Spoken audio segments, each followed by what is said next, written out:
Hey, we Welcome are back for part two. of Let We Go There on Religion and spirituality and spirituality. religion. Yes. But like I just can't help but go back to the history of like how people who look like me have been placed into a situation where they treat the Bible like it's like the best thing since sliced bread. It's in every hotel room. Isn't that just so weird? What? Yeah, you don't know, like, and you anywhere in the States, like, you go into a hotel and there is a Bible in, like, the night tables. You're Wow. like, yeah, it's so weird.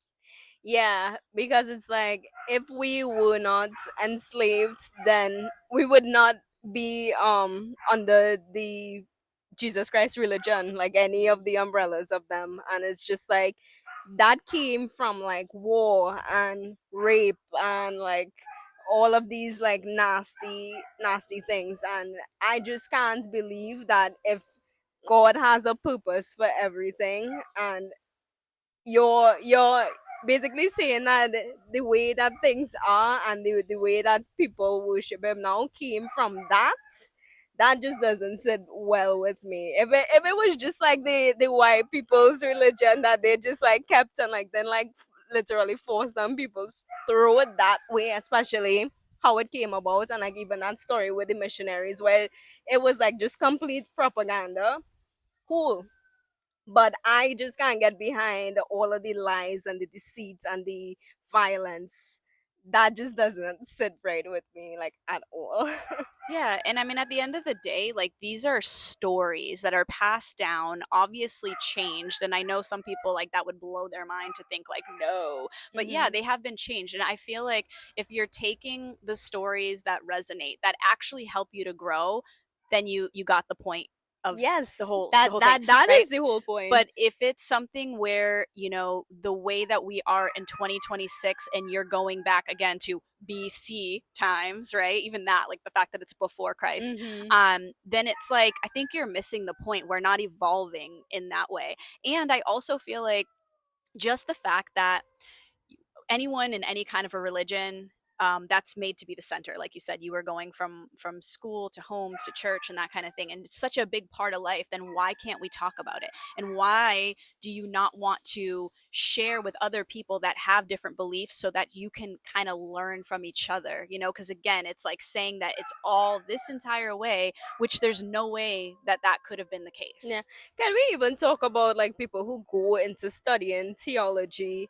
A lot of them mid course become atheists. Like, Yeah. can we talk about that Yeah, for a like they're second? studying to actually be like a pastor and everything like that, and then they're just like, nope, this ain't it. Yeah, like because like the propaganda is so clear, and like that really makes you wonder the people who go into it fully, like what type of like character and like what is going on in their brains, and that's why to me it just feels so like cult like, because you're not giving the congregation the whole story, right? Mm-hmm. You're just like nitpicking again what you want in this one book, and it's like the whole way that you were able to like become a pastor in the first place is like you had to go like in depth into like I guess like monotheistic religions on a whole, right?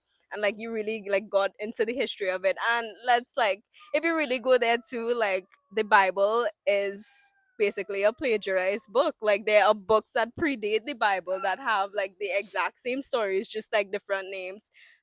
Even like John and Luke and all these other people, like these are like whitewashed names. Do we really think people in Middle Eastern times had No. James as a name? Yeah.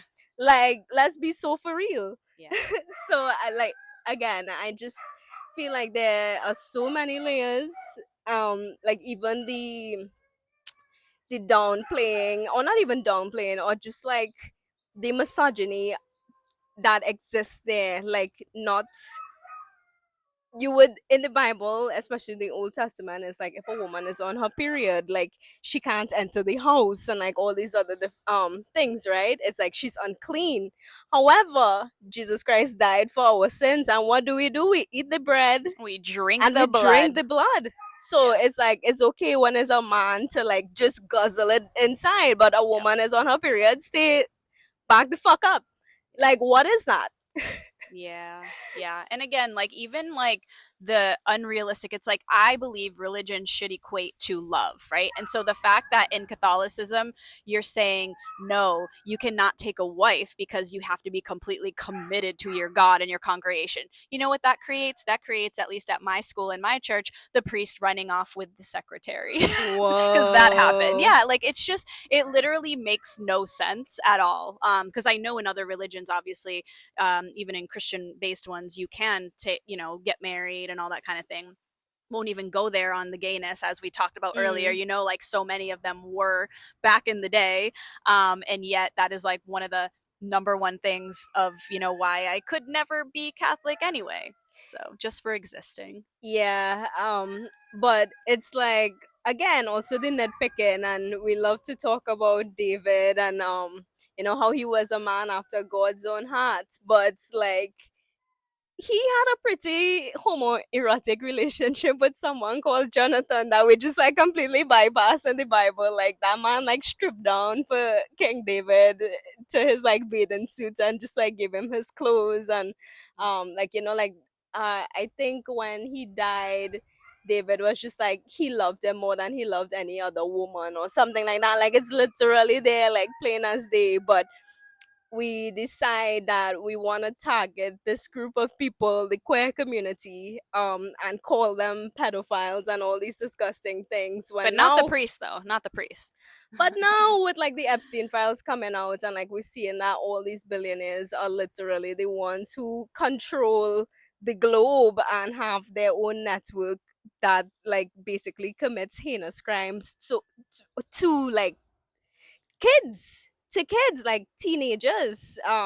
It's really disgusting. And in one of the emails that Epstein sent, he literally described like his whole inspiration to it was because it's like the Pope and like like what how they have their thing going on there, like that's what his whole island was And going about. off into the billionaires and the religion thing, it's like I mean I love Portugal because that is like my obviously my culture, my background, but like the amount of churches that I went into when I was in Portugal, and same thing obviously in Italy and all of that, it's like the gold that is all up inside there, the amount of money, which again, why is that not being sent to the poor? Why is that It not was being probably helped? taken from the poor. Yeah, Yeah, exactly. like so many resources were just stolen from these countries that we call third world, but when like you really look at where the jewels from the crown comes from, and like all of the Blood wiring, and diamonds and all yeah, that. Yeah. yeah, so it's like we need so much more critical thinking in the world. It's one thing to stand firm by your religion, but it's another thing to just like keep a blind eye over how it affects the rest of the world and the world as we know it now. Like, are you happy of the state of the world? And that's another thing too, right? A lot of Christians hold on to the fact that like because things are getting so bad, that means Jesus must be coming soon to rescue Mhm. me. Again, a white man bursting from the clouds to like get me. And it's like instead of using what is in the Bible as proof of his coming, as a confirmation bias, you could instead try to make the world a better place today. Like Just be a good person. just be a good person and like shine your light because Like there's I know so in the much Bible talking darkness. about good Samaritan, that's like one thing. I'm like, yeah, let's have more good Samaritans. Like let's just like be good just for sake of being good and not for anybody else seeing you or you being called up or anything like that. And I feel like a lot with religion is based off of fear.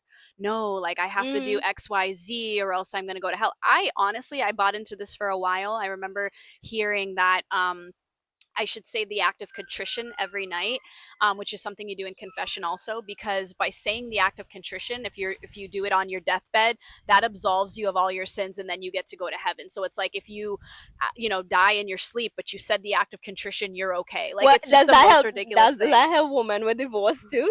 Oh no, that no, you're Oh just no, screwed. Yeah, because shit. you're leaving a man, so like you're Yeah, just yeah. yeah, you're I'm sure the man is worthless. okay somehow, Yeah, but the woman definitely damned to hell.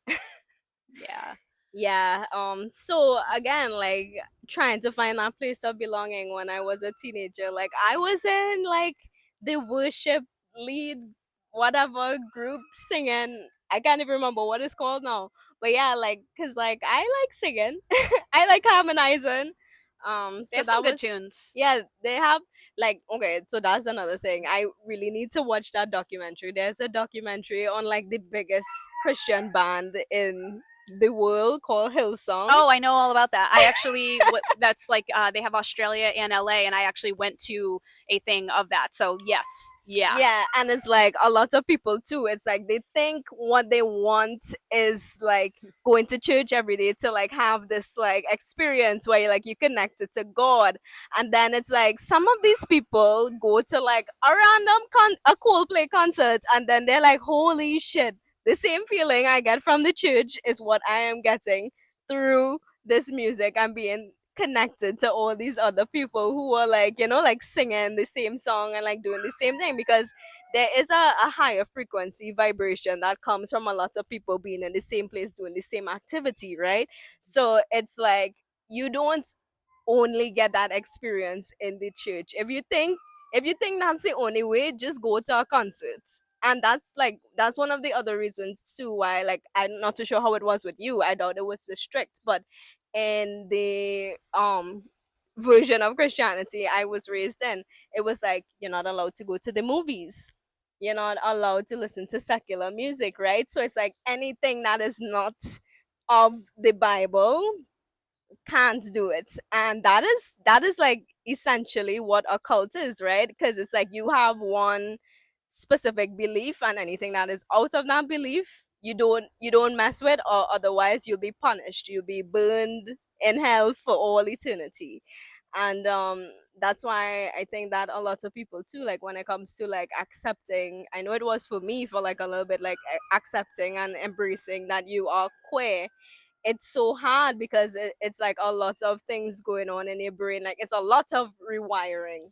And not a lot of people, like they either are scared to do it because it's like so unfamiliar, Mhm. or they just can't deal with the lack of acceptance if they do like fully embrace who they are.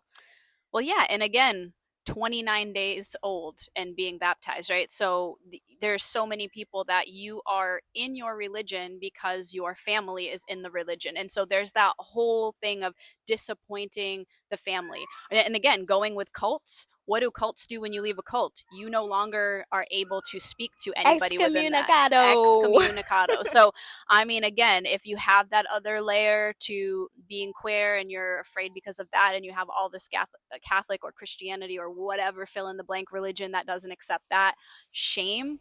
Just gotta let that go, boo. Yeah, and like find your community. And again, that's like what this whole podcast is about. Like Yeah. we really want to connect with you as much as possible and like look into other ways to like eventually do like have meets and that sort of thing. So it'll be fun. We'll get there. Yeah, not non-religious ones. Yeah. Just come as you are in any kind of way. Yeah. And it's like they say that like spirituality is like a personal practice that is like very subjective, where like you really focus on like building connection and like finding meaning in life. And In a non-judgmental way, because I will mhm say, like when I got to that Buddhist place, and was going and actually studying and immersing myself, and like after it we'd just like sit on the couch and like have snacks, and we would just like philosophize and talk about life. It wasn't about a singular god, or it wasn't about like what you can and can't do. Is literally about cultivating community, like it was so clearly rooted in love and not ego, which I feel like so much in religion is ego. Again, that's why it like leads to war. It's like mine's right, no, mine's right, and everybody just kind of duking it out. And that's why spirituality, yeah, it is so individual. You go on your own journey. When you're on a healing journey, we're not all on the same exact place, but we're not judging people for Mm-hmm. being, behind or ahead or anything. It's like just be on it, just be happy, um, just be trying to expand and grow in love. And I think that's the whole point. Yeah. Yeah, and that's spirituality. Mic drop. Yeah, so I mean, like you said, we're all on our different paths. We're all at different places on that path, Yeah. and accountability also plays a part into that as well. Like making making observations versus judgments when people reach out to you and like maybe they express certain things. I'm definitely been more stepping into that truth and like calling things as they are. Hmm. So again, it's like you can like question people's motives without judgment, right? Like Yeah. you could just like make observations, and then from there, like you see people's true colors when you actually have the strength to not not censor yourself and I to think it go there. really it comes down to intentionality, and it comes down to being interested and inquisitive. Like I think like, and that's something that I am such an interested and inquisitive person, and it was so um definitely wasn't celebrated when I was in Catholic school. It was like I was definitely the one always getting in trouble because I was questioning what I was hearing because it did not feel right and it did not sit right with me. So I think that's the biggest thing is, if you're in a religion or your belief, you are questioning it all the time. It doesn't feel good to you. It makes you feel more isolated than anything else. I think it's time to just kind of branch out and find what does resonate. And again, if it's being atheist, cool. If it's, I mean, like we're both like witchy witches too, it's just like go touch some grass, go be in nature, because that's really to me what it's all about. It doesn't Mm-hmm. necessarily, you don't need to be in a building and gather in a building just to feel like you are, on the right path to somewhere. So Yeah, so like again, everything comes down to being true to you. mhm. So we're all born with, well, we're not all born, but through how we've grown up, we all have like our biases and everything. But it's really important to make sure that we do question things. Why would you want to be a part of something where you can't question what it is to like really legitimize your place in that religion or in that spiritual practice? Like instead of being just cogs in the machine, like what we are going through right now in society, it's like if you're not questioning things, then how can you grow? And also, if the people that are so rooted in their beliefs don't like that you're asking them questions when that's showing interest, that's a huge red flag to me. Yeah, Yeah. yeah. So that, I mean, that was a lot. Yeah, it is a lot for sure. It is a lot, and like whatever is your spiritual practice, let us know down below. Yeah. Like whatever it is that you love, we What would. we've been doing every day with qigong every morning has been Yeah, like a really nice way to start the day, because again, it's like connecting with self. It's a form of meditation. It's an ancient Chinese practice, all those kind of things. So I feel like whatever it is that you do, it doesn't need to be kneeling beside a bed praying. Like it can be if that's what you want to do. Again, if it feels kind of right in your body and your mind and your soul, feels expansive with it, I think go with it. And if not, I think, yeah, start questioning things, shake it up a little. yeah. Start questioning, research, and keep looking. You will find exactly what it is you are Seeking. searching for. Yeah. Hmm.